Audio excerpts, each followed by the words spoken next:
Den 8 maj lovade Trumpadministrationen att modernisera ett föråldrat system, ett löfte riktat till familjerna efter de senaste flygolyckorna. President Trump tog ledningen via telefon. A complete modernization is going to soon be taking place. We're going to be going all brand new, all with the best company. We're negotiating with the various companies now. That's why we'd like your recommendation. We're beginning the process of fully replacing the technology at more than 4,600 air traffic control sites. That's a lot.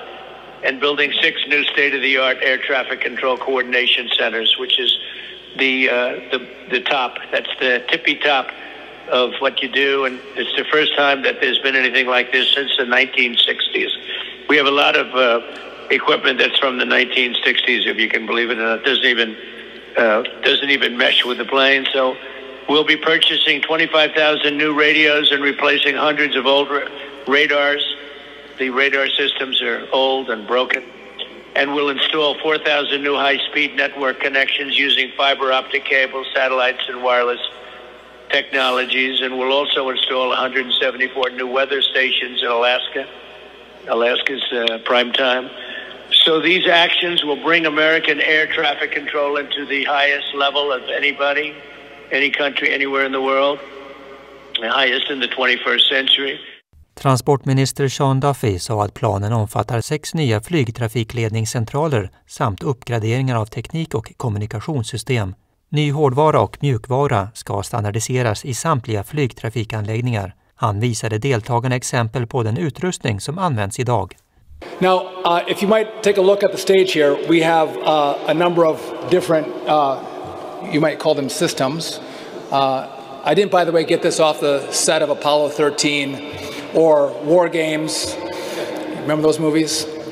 You might think that I went to the Smithsonian and pulled them out of the Smithsonian to show you what they used to use for air traffic control. I didn't do any of that. This is actually the systems that our air traffic controllers use to keep our skies safe. It is old. It looks like it's out of the 70s and 80s. Representanthusets utskott för transport och infrastruktur uppskattade förra veckan att det kan komma att kosta 12,5 miljarder dollar att förnya hela systemet. Duffy sa att han inte kan genomföra detta ensam och uppmanade kongressen att ta ansvar och bidra. So to do it in 3 or 4 years, we need all of the money up front. Right? One of the problems of the past is when you give small tranches of money year over year, politics change, leadership changes, presidents change, interest changes, and it never gets built. So I'm going to ask the Congress for upfront appropriations to give us all the money.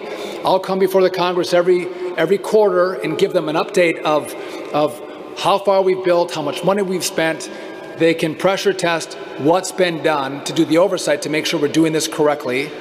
But on top of that, we also need permitting reform, some form of clearing the deck so we don't have to deal with all of the regulation around permitting so we can actually build this quickly. If we go through the permitting process and don't get the money, this is going to be the same old thing. Kritiken mot flygtrafiksystemets brister har länge fört fram i kongressförhör och myndighetsrapporter. Bland övriga talare fanns politiska ledare, fackliga företrädare, branschledare och flygbolagschefer. Familjemedlemmar till offren i flygkraschen i Washington DC deltog också. Texas senator Ted Cruz, en stark förespråkare för flygbranschen, sa att familjernas tragedier inte skulle vara förgäves. Today's announcement, I believe, is a major step in reversing the deterioration of safety in the U.S. airspace. As chairman of the Senate Commerce Committee, I will work to give the Department of Transportation the resources needed to improve today's infrastructure, to improve the technology you see in front of us, much of which seems like it was assembled at a Radio Shack 50 years ago. But all of us know that money alone isn't a cure for all that ails the FAA.